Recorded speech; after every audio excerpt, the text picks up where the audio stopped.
ng kanyang pakikipagsabwatan sa mga kriminal, na mga Chinese kriminal, mga kriminal.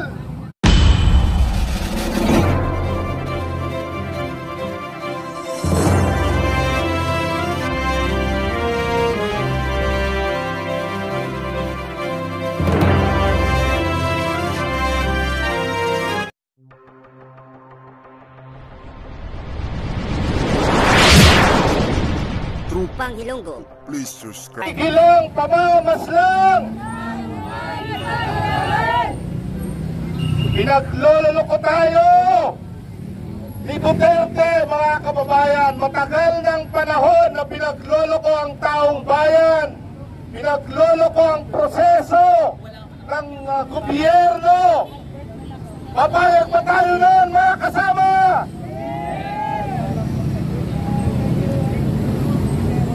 Napakalaki po ng kasalanan ni Duterte sa taong bayan, lalong-lalo na sa sektor pangkalusugan. Mga kababayan, nung panahon ng pandemya, dapat lamang singilin si Duterte sa kanyang kriminal na pananagutan sa militaristang pagtugon sa pandemya. At hindi lamang yon, mga kasama at mga kababayan, hindi makakalimutan ng sektor pangkalusugan ang matinding korupsyon na naganap sa panahon ng pandemya sa pamamagitan ng paglustay ng bilyong-bilyong piso para sana sa pagtugon sa pandemya sa pamamagitan ng kanyang pakikipagsabwatan sa mga kriminal, na mga Chinese kriminal, mga kriminal na tinutugis ng ibang bansa tulad ng mga opisyales ng Parmali. Inustay po ang napakalaking pera para sana sa pagtugon sa pandemya, samantalang ang ating mga health workers sa panahon ng pandemya ay namamatay nang wala man lang pang-proteksyon sa COVID-19 tulad ng face mask at iba pang pangangailangan sa panahon ng pandemya. Pinapabayaan ang ating mga manggagawang pangkalusugan na 24 hours po na nag-duty na hindi nagpapalit ng kanilang protective equipment para sila hindi mamatay. Kaya ang resulta, mga kasama at mga kababayan, napakarami pong health workers ang namatay at hindi matanggap na ang pera para sa pandemya ay kinurakot kasama ang kanyang kasapakan. At hindi lamang yan ang dapat isingil kay Duterte. Sa panahon po ng 6 na taon ni Duterte sa kapangyarihan sa pamamagitan ng pagpapatupad at pagpapatuloy ng pagpatay ng Estado at paglapastangan sa karapatang pantao ng Estado sa taong bayan, ay hindi ligtas ang sektor pangkalusugan. Ilang mga doktor po ang pinatay sa panahon ni Duterte, tulad ni Dr. Sanselan, ni Sara Alvarez at iba pang doktor, dahil po sa malaganap na impunidad dito sa ating bansa at sa pamamagitan ng pagpapatupad ng Hall of Nations approach at ng terror law.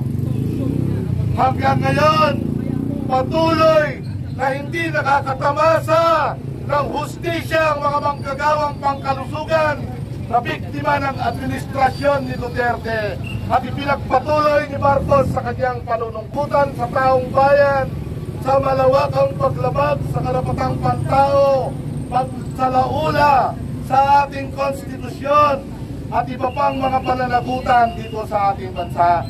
Kaya ang mga sektor pangkalusugan nung ipinalitang pumunta po rito, etong si Duterte ay kasama kami sa sumusugod dito dahil napakalaki ang kriminal na pananagutan ni Duterte.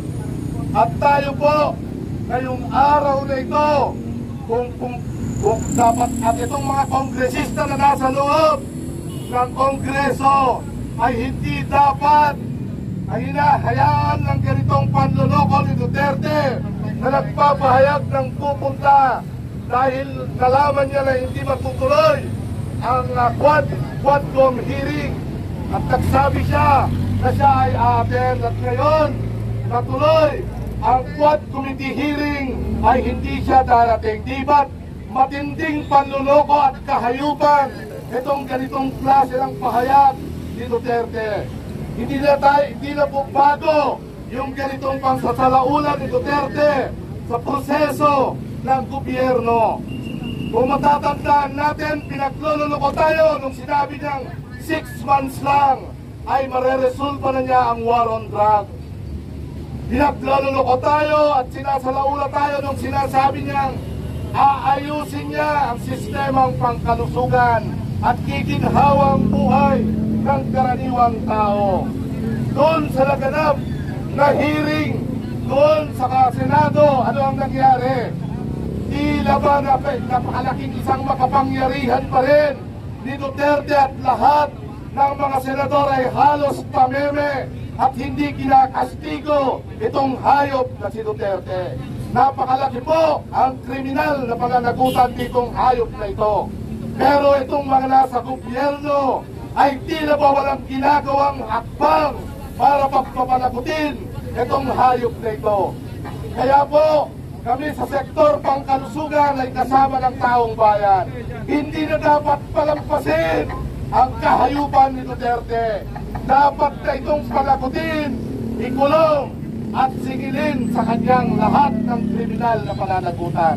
Tuloy po ang ating laban, magpapatuloy po ang pakikisa ng sektor pangkalusugan sa laban ng taong bayan para sa hustisya, para mapanagot lahat ng mga sangkot sa matinding paglabag sa karapatang pantao, korupsyon at pangsasalaula sa ating pamahalaan. Mabuhay po ang lahat ng nandito ngayong araw.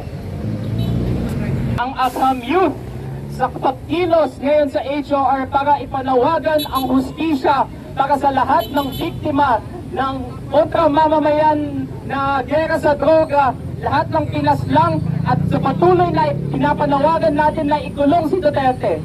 Ilang beses ba kailangan natin bumalik dito at gaano karami pa yung ebidensya na kailangan natin kung si Duterte mismo ang nagbunyag na nasa kanya lahat ng sala, siya mismo ang umaamin na pinatay niya ang mga tao, pinilit niya na manlaban ang lahat ng mga pinatay niya para lang masabi at ma-justify ang kanilang pagkapatay.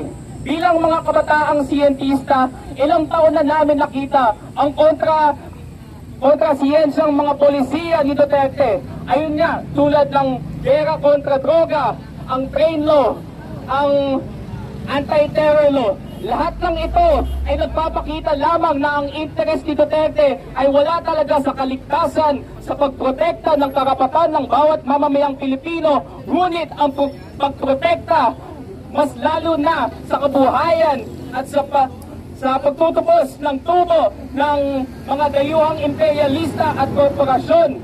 Lagi na lang nauuna ang iba't ibang negosyo. Sila mismo, ang pamilyang Duterte, may-ari ng iba't ibang mga kumpanyang minahan.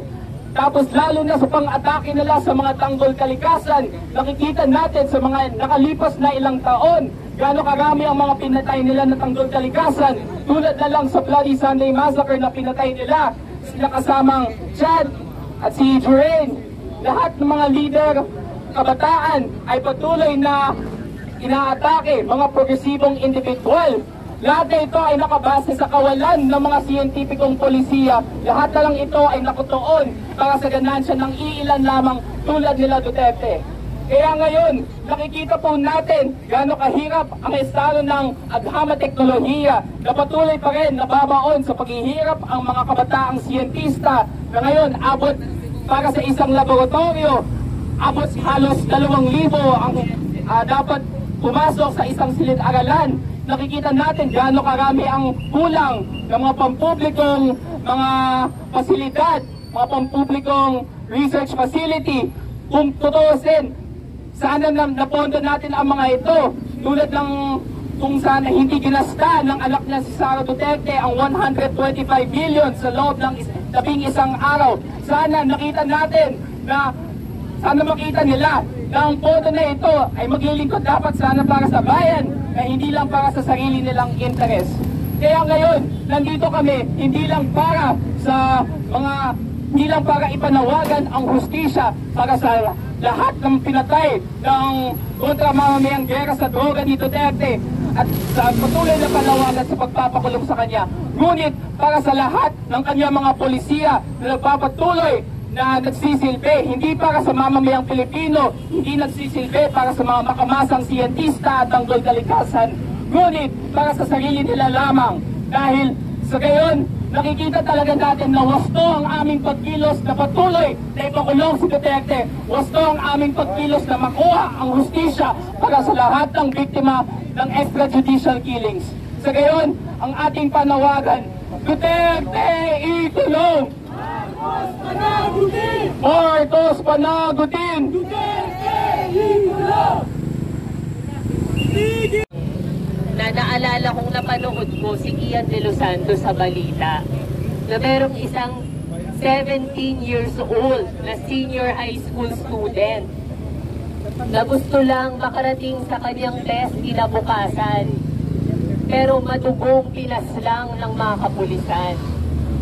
Ngayong araw din na to, naaalala ko rin si Chad Book, isa pong scholar ng bayan, cum laude graduate ng bayan sa UP Diliman, na kung tutuusin, kayang-kaya niya magtrabaho sa ibang bansa, magpakasarap, magpakayaman, pero pinili niya ang landas na magturo, magsilbi sa mga kabataang lumad na pinagkakait ng karapatan sa edukasyon.